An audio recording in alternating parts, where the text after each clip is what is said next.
Hello students, आज हम class 10th की एक्सरसाइज 5.3 का क्वेश्चन नंबर 2 सोल्व करेंगे। तो स्टूडेंट इस वीडियो में हम क्वेश्चन 2 का सेकंड पार्ट सोल्व करेंगे। इस क्वेश्चन का फर्स्ट पार्ट मैं अपनी पिछली वीडियो में डिस्कस कर चुकी हूँ। तो स्टूडेंट जहां तक कि आपको क्लियर है, यहाँ पे जो हमें एपी दी हुई है, क्वेश्चन की स्टेटमेंट हमें सबसे पहले समझ में आनी चाहिए। जो ये हमें एपी दे रखी है उसमें हमें इन सब का क्या फाइंड करके दिखाना है, सम फाइंड करके दिखाना है। तो स्टूडेंट आपको क्लियर होना चाहिए, जब भी किसी एपी में अगर आपको सम फाइंड करना है, जो आपको टर्म्स दे रखी हैं, तो आपको नंबर ऑफ टर्म्स क्लियर होनी चाहिए कि आपके पास एपी के अंदर नंबर ऑफ टर्म्स कितनी है। बट यहाँ पे स्टूडेंट आपको फर्स्ट टर्म पता है, सेकंड टर्म पता है, थर्ड टर्म पता है और लास्ट टर्म पता है, लेकिन ये नहीं पता कि इस एपी में नंबर ऑफ टर्म्स कितनी है। तो सबसे पहले हमारा काम है कि हम नंबर ऑफ टर्म्स फाइंड करके दिखाएं। तो स्टूडेंट वैसे तो मैं पिछली वीडियोस में डिस्कस कर चुकी हूँ, जो मैंने फर्स्ट पार्ट कराया था उसमें भी हमने डिस्कस किया था। तो फिर से एक बार हम इसको यहाँ पे कर लेते हैं कि सबसे पहले आपको अपनी एपी में आपकी फर्स्ट टर्म पता होनी चाहिए। इसके लिए आपको डी पता होना चाहिए, जो कि आपका कॉमन डिफरेंस है। कॉमन डिफरेंस आपका सेकंड टर्म में से फर्स्ट टर्म को माइनस करके फाइंड होता है। तो 32 माइनस 34 अगर आप करते हैं तो स्टूडेंट आपका आ जाता है यहाँ से -2। मतलब आपको अपना ए पता चल जाता है यहाँ से और डी पता चल जाता है। तो स्टूडेंट अब हमें क्या फाइंड करना है कि इस एपी के अंदर नंबर ऑफ टर्म्स कितनी है, ये आपको यहाँ पे फाइंड करके दिखाना है। तो स्टूडेंट यहाँ से आप देख लेंगे, तो हमें यहाँ पे जरूरत पड़ेगी आपका जो nth टर्म वाला फॉर्मूला है उसकी, जिसकी वैल्यू थी आपकी a plus N minus 1d। इस फॉर्मूला के अंदर अगर आप nth टर्म की जगह पे इस 10 को रख देते हैं और यहाँ पे a और d की वैल्यू रख देते, तो यहाँ से आपको नंबर ऑफ टर्म्स यहाँ से पता चल जाएंगे।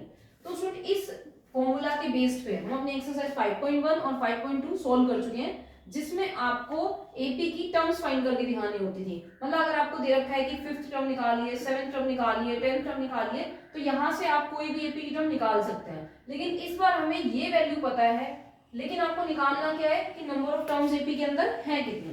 तो मतलब यहाँ पे अपन ने रखा कि an की वैल्यू हो जाएगी, यहाँ से nth टर्म मान लेते हैं इसको 10 को।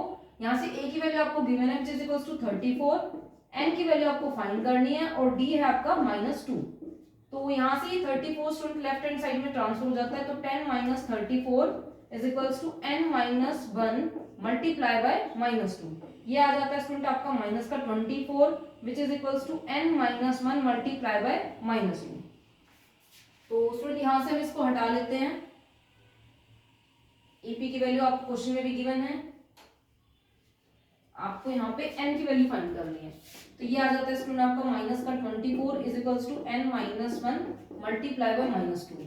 ये आएगा आपका -24, लेफ्ट हैंड साइड में -2 ट्रांसफर होगा, डिवाइड में चला जाएगा, यहाँ से ये वैल्यू आती है आपकी कैंसिल आउट होके 12। तो 12 इज इक्वल्स टू आपका बचता है n माइनस 1। अब यहाँ पे स्टूडेंट आपको n की वैल्यू फाइंड करनी है, तो ये जो -1 है लेफ्ट हैंड साइड में होके हो जाएगा +1 which is equals to n। तो यहाँ से n की वैल्यू स्टूडेंट आपको फाइंड हो जाती है 13। 12 प्लस 1 इज इक्वल्स टू 13। मतलब इस एपी के अंदर 34 प्लस 32 30 अप सो ऑन 10 तक जो ये टर्म आपको दे रखी है, जिनका आपको सम करना है, इसका मतलब आपके पास इस एपी के अंदर 13 टर्म है और जो 13th टर्म है वो आपकी 10 के इक्वल है। लास्ट जो टर्म है आपकी 10 है। अब स्टूडेंट आपको नंबर ऑफ टर्म्स भी पता चल गए और आपको इसमें फर्स्ट टर्म भी पता है और अपनी लास्ट टर्म भी पता है, तो अब आपको इसमें सम फाइंड करके दिखाना है। अब आपका काम बिल्कुल आसान हो गया है, सिर्फ आपको Sn का फॉर्मूला लिखना है विच इज इक्वल्स टू n/2, क्योंकि आपको यहाँ पे फर्स्ट टर्म और लास्ट टर्म पता है। तो हम कौन सा वाला फॉर्मूला यूज करेंगे, n/2 multiply by a plus l।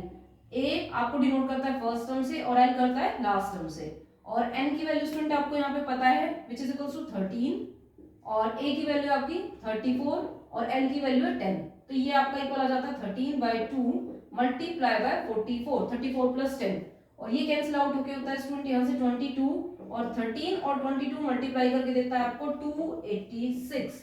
तो ये आपका स्टूडेंट आंसर है यहाँ पे। जो आपको ये एपी गिवन थी, जो आपको नंबर ऑफ टर्म्स गिवन थी, सबसे पहले तो आपने क्या करा, इसमें नंबर ऑफ टर्म्स फाइंड किया और उसके बाद जितनी नंबर ऑफ टर्म्स आ जाती है उस हिसाब से आपने एपी को सम किया। तो ये आपकी एपी आपको सम करके 286 देती है। तो उसमें मैंने इसमें इस क्वेश्चन को काफी क्लियर करते हुए समझाया है। अगर आपको इस क्वेश्चन में फिर भी कोई डाउट रहते हैं, मेरी पिछली वीडियोस से रिलेटेड कोई डाउट्स हैं, तो आप कमेंट सेक्शन में लिख सकते हैं। और अगर आपको मेरी वीडियोस पसंद आती हैं तो लाइक करें, चैनल को सब्सक्राइब करें। थैंक्स।